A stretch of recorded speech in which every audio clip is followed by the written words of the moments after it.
तालियां बजाइए।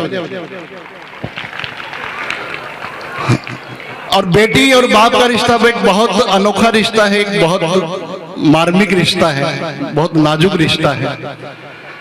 आजकल के नौजवान एक वहम में, एक भ्रम में घूमते हैं कि मैं फलां लड़की का पहला प्यार हूं। लेकिन मैं उन अकल के अंधों को एक बात बताने चाहता हूं कि अगर कोई भी लड़की अगर किसी मर्द से पहला प्यार करती है, वो उसका पिता होता है। अगर ये बात आप तक पहुंचती तो मुझे तालियों से आशीर्वाद देते रहें।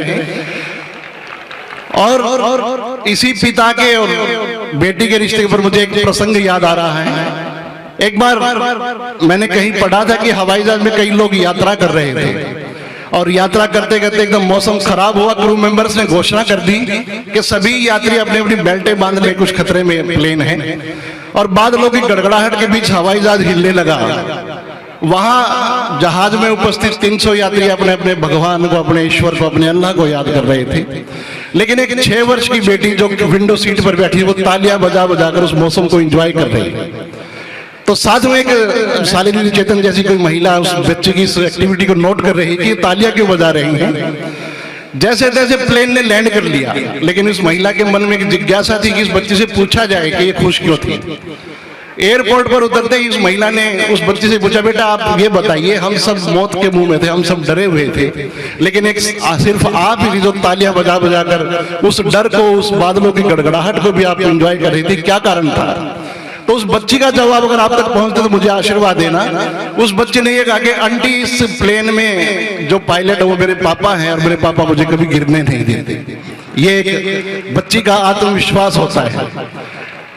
इसी रिश्ते को मैंने कुछ कविताओं में बांधने की कोशिश की है। एक विवाह समारोह को याद कीजिए, एक बेटी की विदाई याद कीजिए, और एक पिता का दर्द, उसका जो मोह है, वो 4 पंक्तियों में आपको सौंप रहा हूं, आपका ध्यान चाहूंगा।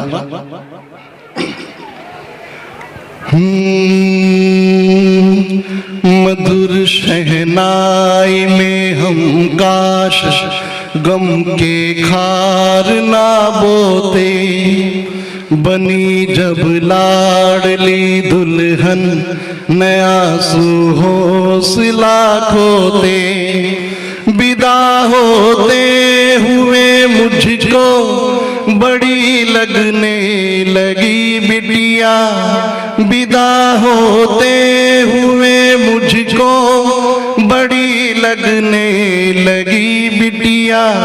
कहा जब पहुंच कर आंसू के पापा यूं नहीं रोते, कहा जब पहुंच कर आंसू के पापा यूं नहीं रोते। माताएं बहनें अगर बात पहुंची तो मुझे आशीर्वाद देते रहे साथ साथ। और 4 पंक्तियां मैं और रख रहा हूं बेटियों पे, उसके बाद मैं अपना स्थान लूंगा। जो मुक्तक मैंने बेटियों पे लिखे हैं, और यहाँ मेरा सौभाग्य है कि बेटियां बहुत बड़ी संख्या में हैं।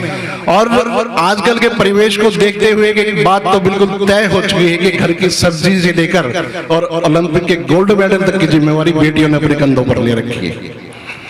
ये मेरा भारतवर्ष है, ये मेरा भारत देश है। तो उन्हीं बेटियों को मैं समर्पित करते हुए मैं 4 पंक्तियां बेटी के लिए जो आप सबके सामने रख रहा हूं, देखिए। पुष्प कहूं तुझको वन का, या देवी अवतार कहूं, बिन मांगे जो मिल गया मुझको वो सुंदर उपहार कहूं।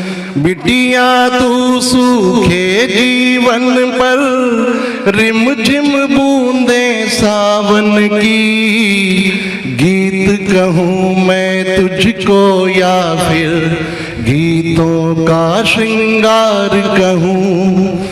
गीत कहूँ मैं तुझको या फिर गीतों का श्रृंगार कहूँ। चलता फिरता एक खिलौना खुशियों की किलकारी है, छम छम करती नन्ही झांझर सुर सरगम से प्यारी है।